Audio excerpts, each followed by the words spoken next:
Урматтуу Алмаз Ахунжанович.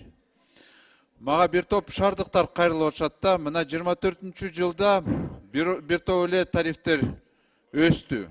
Ошол эле лифт, ысык суу, отопление, муздак ичкен суу, мусор, электричество. Мына былтыр бүт баары эле өсүп, азыр жарандар айтып атышат, өтө кымбат болуп калды дейт.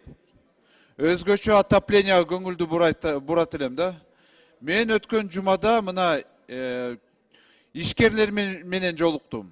Алар мындай айтып атышат. Биз керек болсо отказ кылабыз дейт отоплениядан.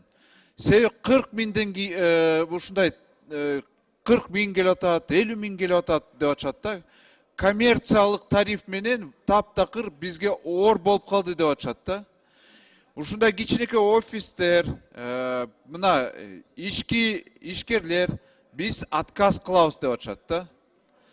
Уважаемый Алмаз Ахунжанович, гражданам действительно тяжело стало вот оплачивать тарифы.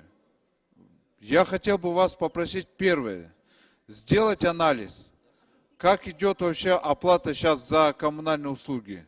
Сколько граждан по сравнению с 2024 годом оплачивают и сколько уже не могут оплачивать. Я просил бы вас еще раз проанализировать, насколько не сильно ли мы подняли тариф. Вот граждане говорят, очень сильно.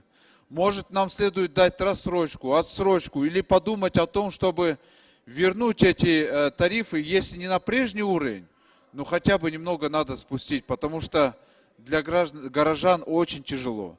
Одномоментно, вот представьте, в том году подняли тарифы за лифт, питьевую воду, горячую воду, отопление, вывоз мусора, электричество.